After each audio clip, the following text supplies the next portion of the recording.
Welcome to Gokul kitchen. இன்றைக்கி செய்ய போகிறது முட்டை குழம்பு. நம்ம அரைச்சி ஊற்றி கறி குழம்பு சுவையில் செய்ய போகிறோங்க. வாங்க எப்படி செய்யலான்னு பார்க்கலாம். எண்ணெய் 5 ஸ்பூன். நம்ம இந்த முட்டை குழம்புக்கு எண்ணெய் வந்து கொஞ்சம் அதிகமாக சேர்த்ததாங்க நல்லாயிருக்கும்.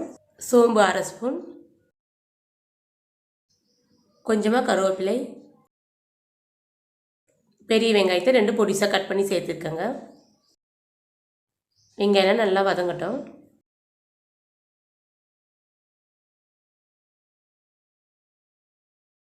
வெங்காயம் நல்லா வதங்கினதுக்கப்புறமா ஒரு பெரிய சைஸ் தக்காளி சேர்த்துருக்கேங்க. இந்த தக்காளியெல்லாம் நல்லா குழைய வதங்கி வரட்டும்.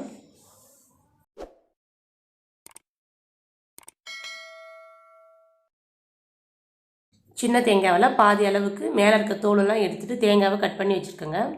பூண்டு வந்து ஒரு 30 பல்கிட்டே எடுத்துருக்கேன். பெரிய சைஸாக இருந்ததுன்னா பாதி அளவுக்கு எடுத்துக்கங்க. இஞ்சி துண்டு வந்து ஒரு 7 துண்டு கிட்டே எடுத்துருக்கேங்க.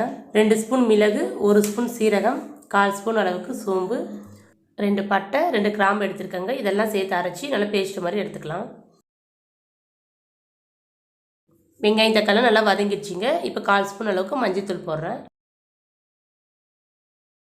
மஞ்சள் தூளோட பச்சை வாசனை போகட்டுங்க. ஒரு 2 செகண்ட் நல்லா எண்ணெயோடு சேர்த்து கிண்டி விட்டுடலாம். இப்போ அரைச்சி எடுத்த விழுதெல்லாம் இதை கூட சேர்த்துக்கலாங்க. அரைச்ச கப்பில் இருந்து கொஞ்சமாக தண்ணி சேர்த்து அலசிருக்கேங்க. அதையும் இப்போ சேர்க்குறேன்.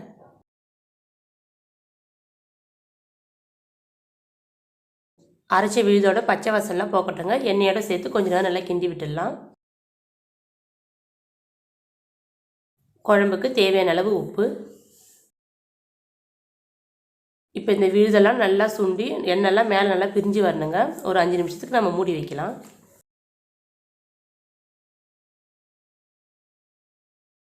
இப்போ இந்த மசாலாவோட பச்சை வாசனைலாம் இல்லாமல் நல்லா வதங்கி வந்திருக்குங்க. மசாலாலாம் எண்ணெய் பிரிஞ்சு வர அளவுக்கு நல்லா வதக்கி எடுத்துக்கணுங்க. அப்போ தான் குழம்போட ருசி ரொம்ப நல்லாயிருக்கும். இப்போ குழம்புக்கு தேவையான பொடியெல்லாம் சேர்த்துக்கலாங்க. வீட்டு குழம்பு மிளகாய்த்தூள் 3 spoon, garam masala 2 spoon, மல்லிப்பொடி 1 spoon, காரத்துக்கு தனி மிளகாய்த்தூள் 1/4 ஸ்பூன் எடுத்துருக்கேங்க.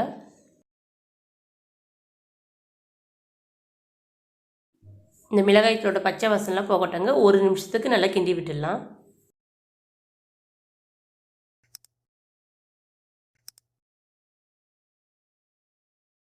மூணு டம்ளர் தண்ணி சேர்க்குறேங்க. நம்ம அரைச்சியெல்லாம் ஊற்றிருக்கிறதுனால கொதிச்சதுக்கப்புறம் ரொம்ப கெட்டியாகிடும். தண்ணி கொஞ்சம் எக்ஸ்ட்ராவே வச்சுக்கலாங்க. இப்போ நல்லா கிண்டி விட்டுடலாங்க. கிண்டி விட்டுட்டு ஒரு 10 நிமிஷத்துக்கு நல்லா கொதித்து வரட்டும். குழம்பு நல்லா கொதிச்சிருக்குங்க. இப்போ 6 முட்டை எடுத்துருக்கேன். நம்ம உடச்சி குழம்போட சேர்த்துக்கலாம்.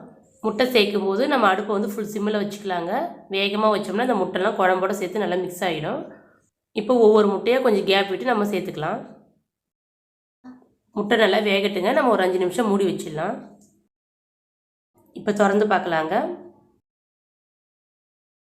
முட்டைலாம் நல்லா வெந்து நல்லா முழு முட்டையும் நல்லா குண்டு குண்டாக வந்திருக்குங்க. இந்த முட்டை குழம்பு இட்லி, தோசை, சாதம், சப்பாத்திக்கெல்லாம் நல்லா அருமையாக இருக்குங்க. நீங்களும் இந்த மாதிரி செஞ்சு பாருங்கள். செஞ்சு பார்த்துட்டு கமெண்டில் மறக்காமல் தெரிவிங்க. இந்த வீடியோவை லைக் பண்ணுங்கள், ஷேர் பண்ணுங்கள், கமெண்ட் பண்ணுங்கள். மறக்காமல் சப்ஸ்கிரைப் பண்ணுங்கள். கூடவே பக்கத்தில் இருக்கிற பெல் பட்டன் ஆல் கிளிக் கொடுங்க.